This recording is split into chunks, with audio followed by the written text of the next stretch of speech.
Welcome to Chef Club Academy, cooking up a storm with new Chef Club Shoppies and Shopkins. Donatina, Jessie Cake, Peppermint, Bubbleisha. And you can collect all new Chef Club Shopkins and their recipe cards to complete each recipe. Flour plus eggs equals a cupcake treat. Banana plus chocolate is a sundae sweet. Can you find the limited edition utensils? You can use the codes to unlock recipes on the new Chef Club app. Shopkins Chef Club. Sets each sold separately. Out now from Moose. Meccano. Meet the Meccano Micronoids, the little robots you build and control. You can program Micronoids to walk, talk, Out of my way! Out of my way! and so much more. Meccano Micronoids, each sold separately. Other Meccano products sold separately. Batteries not included. From Spin Master. Get ready for any challenge. With my friend Pikachu plush, Pikachu's ears move, its cheeks light up, and it talks when its belly is squeezed. You can do it. Conquer your fears. And be a champion with my friend Pikachu plush from Tomy.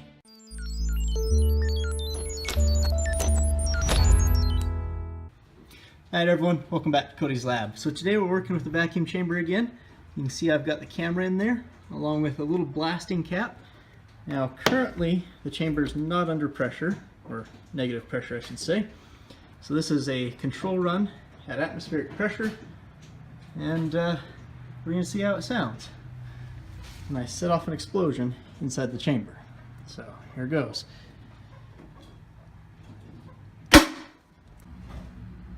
Little blasting cap went off. Got pieces of the plastic all over the place. Let's turn this camera off. Alright, let's go review the footage. There it goes.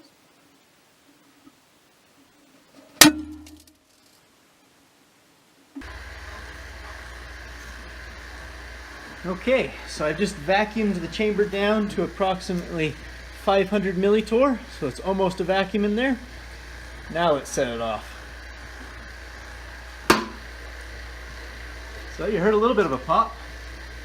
Let's see how it looked on the cameras.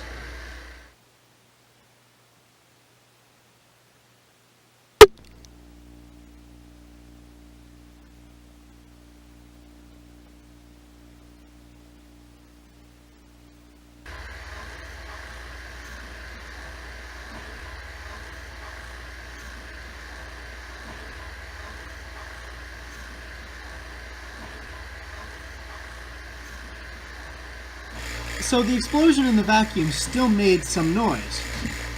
In fact, it sounded very similar to what it did at atmospheric pressure. The hypothesis is that the gases produced by the explosion were able to travel over and collide with the diaphragm inside the microphone on the camera. And so what I've done now is I put the camera inside of a plastic bag. The plastic bag has a little hole in it so it can leak air and not explode, but that plastic should provide a barrier between the gases produced by the explosion and the camera. So let's set it off and see if it's any sort of difference. Okay, chamber's vacuumed down. Let's fire off the explosive and see what happens. Alright, that was interesting. Let's check that camera now.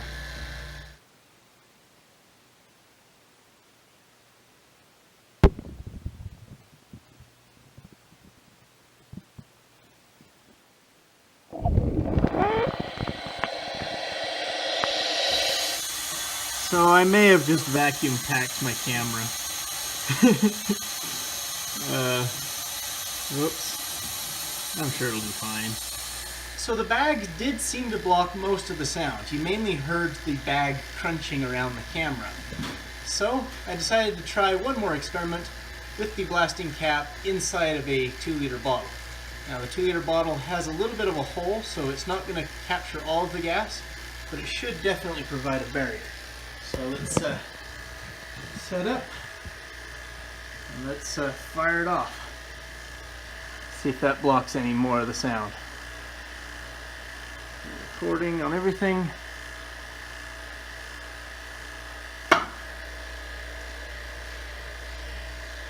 Looks like it actually put a hole in the bottle. That's interesting.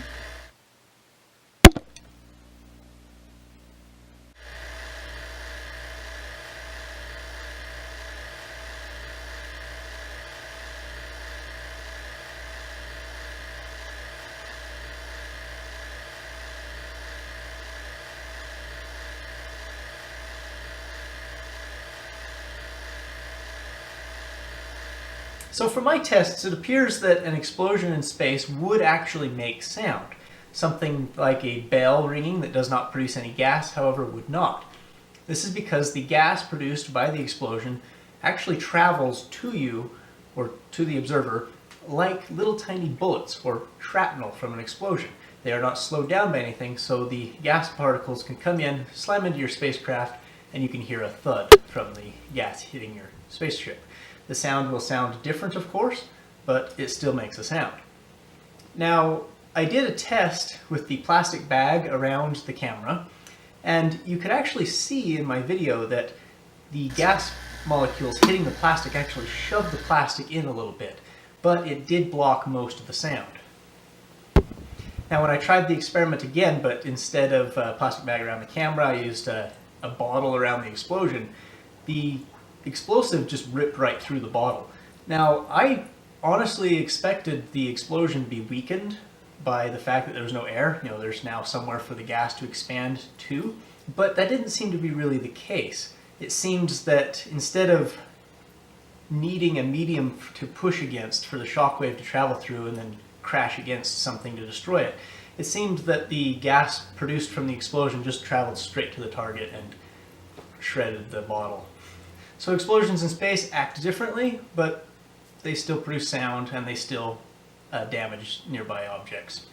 So, hope you all enjoyed. I'll see you next time.